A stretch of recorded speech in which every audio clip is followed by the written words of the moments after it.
Run to the store and get me some chicken wings. And don't bring me back no big chicken either. Her message is clear. Wings, not oversized thighs or giant chicken breasts.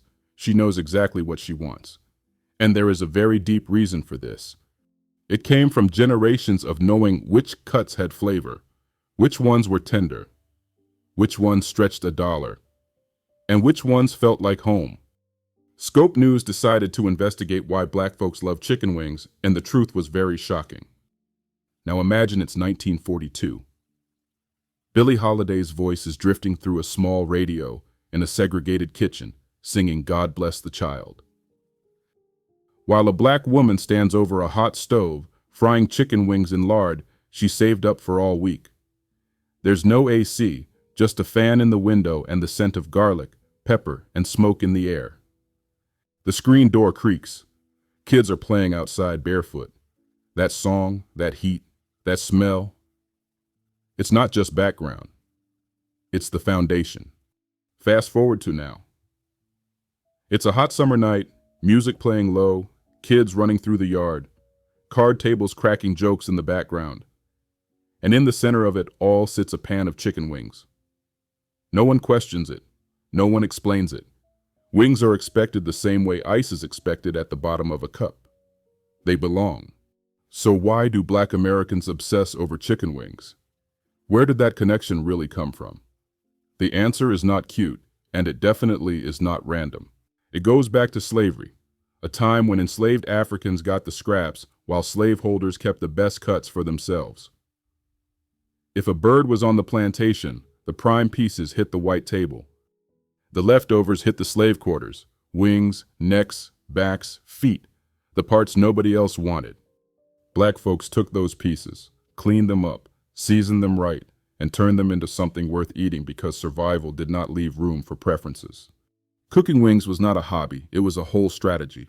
That same strategy, figuring out how to make the most out of the least, built a food tradition that eventually turned into business, culture, identity, and legacy. Food historians who look back at mid-20th century supermarket ads and restaurant menus point out that wings were so low on the list that stores practically gave them away. In the 1950s, wings sold for mere cents per pound, often around a quarter, while whole fryers and breast meat pulled in the real money. Many kitchens used wings only for stock pots, soup, or threw them away entirely. Old trade write-ups even described wings as discarded parts, useful mainly for broth. They were not a prize. They were not a restaurant feature. They were worth almost nothing. Only when cooks in black and working-class neighborhoods started frying and saucing them with intention did wings move from throwaway scraps to star status. By the time slavery ended, poultry had already become a staple in black households across the South. Chickens were cheaper to raise and easier to keep than larger livestock. Access to full cuts of meat was limited. So many families still leaned on wings, and other parts white customers did not rush to buy. The price point made sense for a black paycheck. The flavor came from skill. Wings showed up at Sunday dinners, fish fries, repasts, and church events because a single big pan could feed a crowd without wrecking a budget. The dish carried memory from one generation to the next. Fast forward to Buffalo in the 1960s, and that long relationship turns into straight-up proof. A black man named John Young opened Wings and Things and built a whole business on fried wings smothered in his own mumbo-style sauce. Customers lined up for boxes. Kids crossed the city to get some. His place had a reputation before Buffalo Wings turned into a national brand. Around the same period, a white-owned bar across town put its own version of wings on the menu. That second version became the one that food television and tourism pushed across the country. Anchor Bar got the spotlight, the plaques, the official proclamations.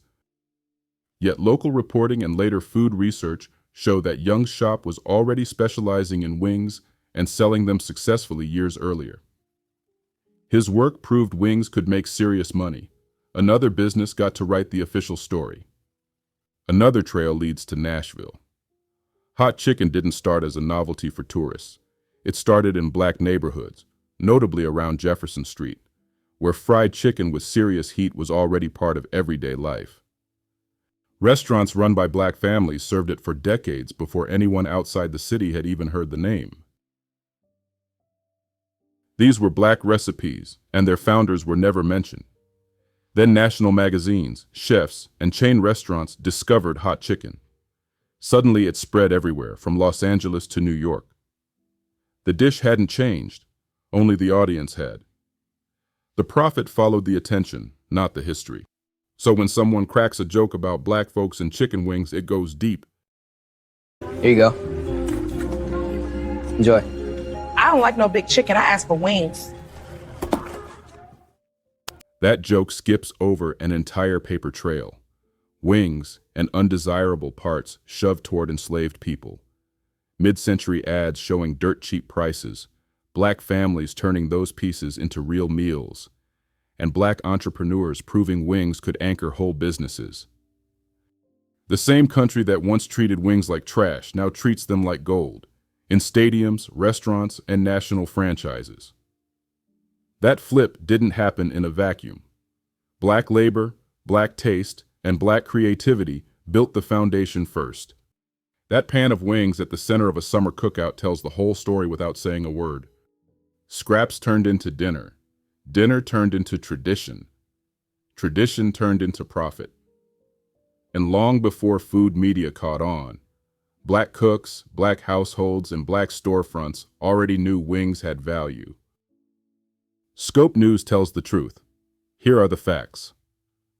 Research into enslaved foodways confirms that plantation scraps, including chicken wings, backs, and feet, were common rations for black people during slavery. Food historians and economists confirm that by the 1950s, chicken wings were among the cheapest parts available, often sold for a few cents per pound or used primarily for broth. John Young's Wings and Things restaurant opened in Buffalo in the mid-1960s and predated the Anchor Bar's popularization of buffalo wings, according to regional interviews and local archives.